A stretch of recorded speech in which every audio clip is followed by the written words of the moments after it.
groups take the foreign currencies to Afghanistan, which had a very large banking center there, reconvert the foreign currencies into Indian rupees, which had a very high exchange value, bring the Indian rupees back to New Delhi, reconvert them back to foreign currency, and it was a never-ending circle.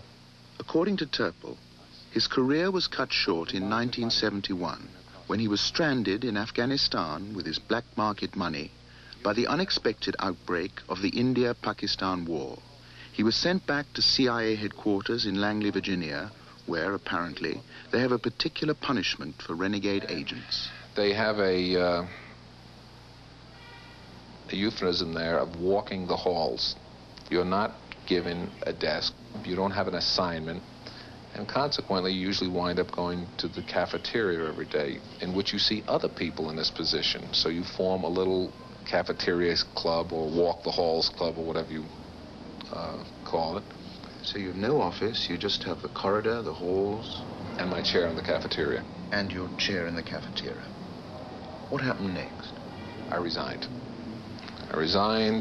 And I believe that was in July, or I'm not too sure when it was, July of '72. He was 35 years old or so. He'd been trained in various areas, but he couldn't say about what. And so he was basically unemployable. And I think a lot of people, probably thousands of people who've left the intelligence services, have found themselves in that position. Jim Hogan was our link to Frank Terpil. When researching his book Spooks on freelance agents and mercenaries, he entered the world of CIA retirees like Terpil. It's the CIA's business, dirty tricks in the public interest. And for patriotic reasons, obviously. And Frank Terpil's sin is that he took those dirty tricks, went into private business, and the goal was profit rather than patriotism. So you took the skills you'd learned in the CIA and went freelance? That's basically, yes, that's not basically, that's exactly what I did. I went freelance. That is the official version. Marty Kaiser has been called the Michelangelo of the bugging business. In his workshop just outside Baltimore, we were given another version of Terpil's resignation from the CIA. Kaiser is a master craftsman who enjoys a reputation for uncompromising honesty. In 1975, he blew the whistle on corrupt middlemen who were costing the FBI millions of dollars in markups on equipment. He has never worked for the government since. But in the previous year, he was a star supplier. In mid-1974, I received a contract from the CIA to provide equipment to Egyptian intelligence. But what startled me is that this thing was supposedly hush-hush. And Mr. Terpil came in, he knew the exact dollar volume of the contract, the quantity of each and every item. Shortly after that, he came back to me asking if I would make certain modifications to certain of the products. And I told him that, well, I didn't tell him anything. I just didn't do it because I was bound by contract to provide certain items. So I eventually delivered the contract to the point here in the United States and then flew to Cairo. I was met at the airport by my host, who took me to the Nile Hilton. And we walked in into the lobby of the Nile Hilton, and sitting there not more than 40 feet in front of me was Frank Terpil.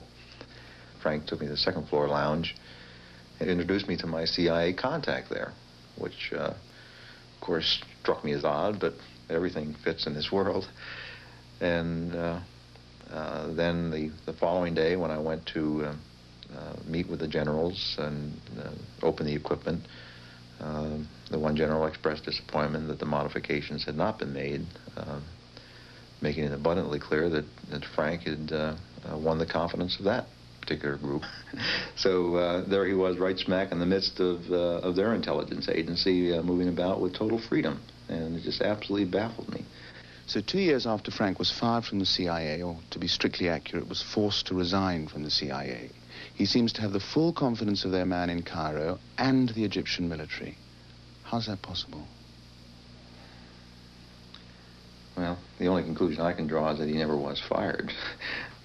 Mr. Colby, in 1974, when you were the director of the CIA, Frank Terpil seemed to be in the center of very important negotiations involving the CIA and Egyptian military.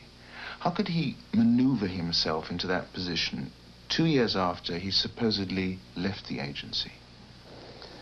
Well, I guess he could. I mean, agents do maneuver themselves into situations. Ex-agents? Ex-agents move, that's the function of an agent in the right thing and in the proper use of the situation, to maneuver themselves into a situation by their own wits and so forth. It's not abnormal at all.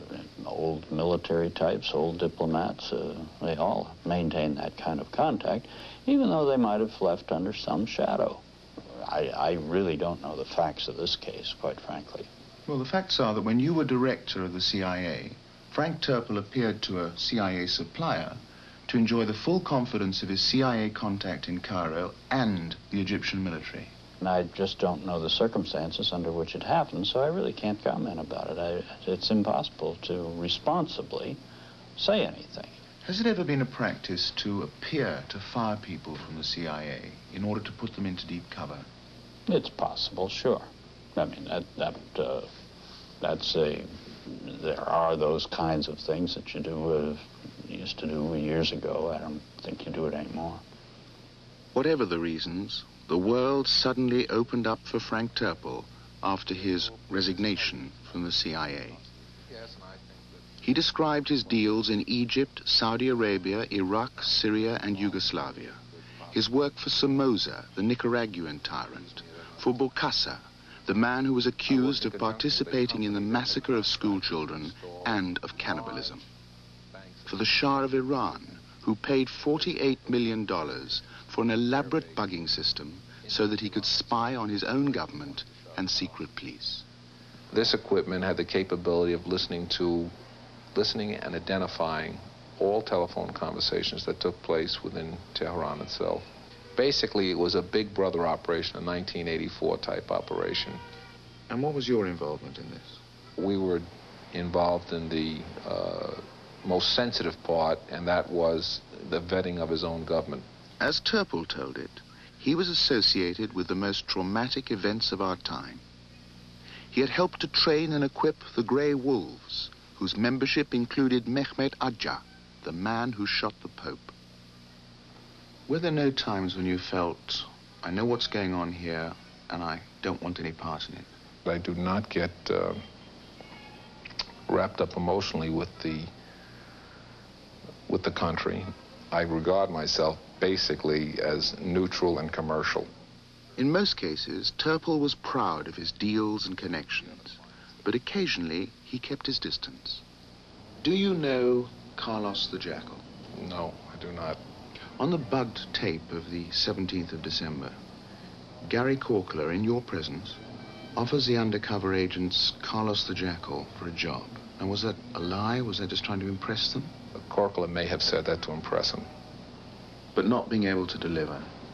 Not that I know of. Do you exaggerate? On sale, sure. Just like everybody. And do you exaggerate when you're talking about your past experiences? No, they're all substantiated. I don't have to exaggerate on that. It's usually documented, and I usually have the documents to prove it. This discussion was to prompt